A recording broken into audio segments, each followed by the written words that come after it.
Chapter 22, Marching Saints. One of the most important leaders of the Reformation was John Calvin. Calvin was only 10 years old when Luther broke from the Catholic Church, but as an adult, Calvin became one of Protestantism's most zealot advocates. Calvin published his first religious tract in 1536 in Basel, Switzerland, a city by the Swiss-German border. Calvin spent his adult life writing and teaching his own unique interpretations of Protestant doctrine. The result was the creation of a Protestant denomination named after him, Calvinism, which was headquartered in Geneva. Calvin continued in the mystical vein of Martin Luther. As we recall, Luther said that spiritual salvation was not something that a human being could achieve through his or her own labours. Instead, salvation required an act of belief. The same idea was promulgated by Calvin, but with a harsher twist. According to Calvin's doctrine, not even an act of faith or belief would ensure a person's spiritual survival. Calvin proclaimed, instead, that a person's spiritual salvation, or lack of it, was already predetermined before birth by God. Not only had God decided in advance who would achieve spiritual salvation and who would not, but there was absolutely nothing a person can do about God's decision. This unhappy doctrine is known as predestination. Calvin's predestination teachings offered people little comfort because they stressed that Calvin's predestination teachings offered people little comfort because they stressed that most human beings were spiritually condemned. Those humans favoured by God before birth were known as the elect. The elect were few in number and could do nothing to share their good fortune with others. The elect had only one real duty on earth, proclaimed Calvin, and that was to suppress the sin of others as a service to God. Calvin, of course, was one of the elect. One might ask, why would God condemn nearly every soul before birth and then continue to punish them after birth? It seems rather cruel. According to Calvin, the human race was still being punished for the original sin of Adam and Eve. As we recall, the original sin was early man's attempt to gain knowledge of ethics and spiritual immortality. Calvin did not attempt to justify predestination, despite its obvious unfairness. He preached instead that predestination was a mystery to which all people should be humbled. Many things of God were never meant to be understood by human beings, he said. Calvinism was more than a Sunday religion. It was a way of life. It demanded of its adherents a pragmatic and austere lifestyle in which a person's highest duty was to glorify God in his or her daily actions. People were taught that their positions in life, no matter what those positions happened to be, were their callings by God. A life should be lived as though it were a supreme being's will that a person was where he or she was. Calvinism was clearly a philosophy of feudalism for the modern age. On religious grounds, Calvin forbade drunkenness, gambling, dancing, and singing flippant tunes. Sorry, but I've got gnomes in cars in my head. That's a flippant tune. Those were among the sins that the elect had been put on earth to stamp out. To no one's surprise, Calvinists quickly developed a reputation for being dour and colourless. They also grew violent. Calvin was not a man of tolerance, and he adopted some of the vicious practices of the East Roman emperors. For example, Calvin encouraged the death penalty for heresy against his new doctrines, and he demanded that witches be burned to death at the stake. Calvinism travelled from its stronghold in Switzerland to other countries. In the Netherlands, Calvinists had played a very large role in agitating and bringing about the 80 Years' War, which gave us the Bank of Amsterdam. In Great Britain, Calvinism was the basis of the Puritan religion.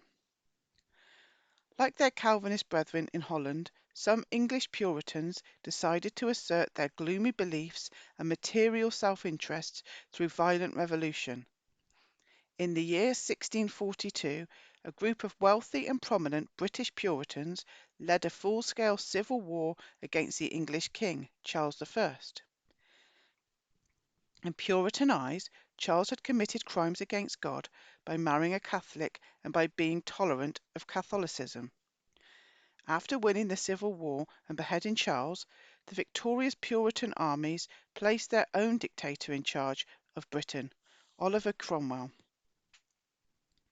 Under Cromwell, the Puritans were able to assert their religious beliefs into the arena of foreign policy.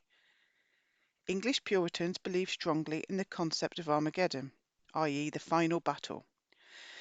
They believed that the great final battle had begun and would climax in the later 17th century, and that the Puritan civil war against Charles I was a part of that battle. The Pope was labelled the Antichrist, and Catholicism was considered Satan's tool. Cromwell tried to shape English foreign policy around these beliefs by working to solidify international Protestant unity and by waging war against Catholics in various parts of Europe. Cromwell believed that the English Puritans were God's second chosen people. As a little note, the Hebrews were considered God's first chosen, but they had fallen out of favour. And that his actions were all part of biblical prophecy. Calvinist cosmology did much to shape Puritan ideas about war.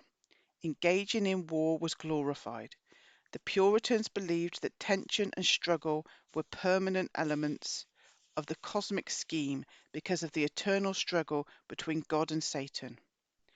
Professor Michael Walzer, in his intriguing book Revolution of the Saints, a study in the origins of radical politics, explains their belief in this way. As there is permanent opposition and conflict in the cosmos, so there is permanent warfare on earth. This tension was itself an aspect of salvation. A man at ease is a man lost. Just trying to plug my computer in. Just trying to do it stealthily, it wasn't working. There we go. It is vital to understand this Puritan idea because it exalts war as a necessary step to spiritual salvation. It was also one of the seeds which gave us a Marxist philosophy of dialectical materialism. A little note. Dialectical materialism is the philosophy which states that conflicts between social classes are inevitable, and that such conflicts are the first stage of a process that will ultimately bring about a classless utopia on earth. This Puritan belief is one of the most pernicious ideas ever taught by the custodial religions. It caused Puritans to view peace as an affront to God because peace meant that the struggle against Satan had ceased. The world's peace is the keenest war against God, wrote Thomas Taylor in 1630. The highest calling of a Puritan man was to march off to war for the glory of God. When there were, heaven forbid, no wars in progress, men were encouraged to attend military drills for recreation. Nutters. And in religious respects, since every man will have recreations, that be best which is freest from sin, that best which strengtheneth a man. Then abandon your carding, dicing, chambering, wantonness, dalliance, scurrilous discoursing, and vain revelling out of time to frequent these exercises, military drills.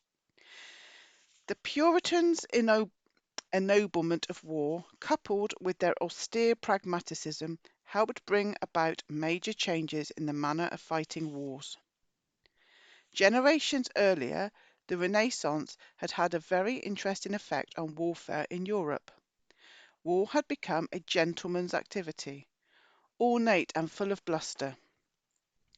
European rulers expended considerable sums of money to create aesthetic and colourful armies, Bright uniforms, flapping banners, and fancy armour were the order of the day. Significantly, pageantry replaced combat on the battlefield. More often than not, the dazzling Renaissance armies engaged in endless manoeuvrings against one another with little actual contact. After a great deal of pomp and show, a military stalemate would often occur, followed by an elegant cavalry manoeuvre known as a caracole. Each side could then declare itself the winner with few or no casualties, and march colourfully home to the adulation of its people. Young male soldiers survived to quicken their lovers' pulses with noble tales of gallantry and honour in the field. In today's jaded, ultra-pragmatic world, the above activities might seem rather silly, like something from The Wizard of Oz. They were, however, an exceptionally important phenomenon because the Renaissance style of warfare revealed the true nature of the human spirit. The majority of people would gravitate away from war when given the chance. They would turn arenas of conflict into theatres of pageantry. They would choose life, colour and artistry over death, pallor and decay. The Renaissance was a short period of history revealing that when repression is eased, when intolerance and war-inducing philosophies diminish in importance, and when people are able to think and act more freely, human beings as a whole will naturally and automatically move away from war. Puritan austerity and glorification of war helped make European wars bloodier. Puritan armies operated on the idea that wars were meant to be fought effectively, not colourfully. With that in mind, Puritans eliminated military glitter and developed efficient fighting units through rigorous drilling. This pragmatic way of fighting quickly spread when other nations discovered that a beautifully embroidered banner could not win against an effectively pointed cannon. While most military organisations today still engage in some pageantry, it is noticeably absent in the actual conduct of war. We observe instead austere fighting uniforms, curt efficiency, and military strategists who coldly calculate nuclear megadeath with percentage points and probability factors.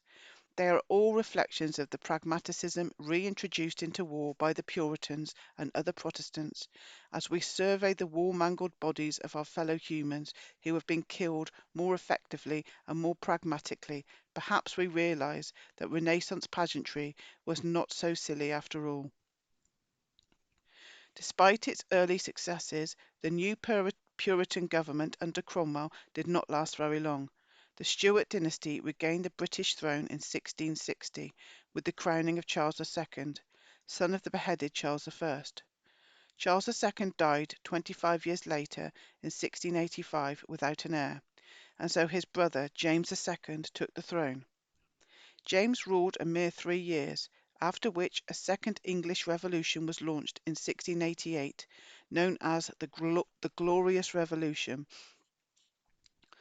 Although a big issue was still Protestantism versus Catholicism, the Puritans did not lead the Glorious Revolution. In fact, a great many Puritans had fled England to establish colonies in North America after Charles II assumed the throne. The Glorious Revolution was led in part by none other than the House of Orange-Nassau. By the time of the Glorious Revolution, the House of Orange was firmly seated on the Dutch throne. How Orange also came to take the British throne and reign over 3 nations at once is a fascinating story of political intrigue.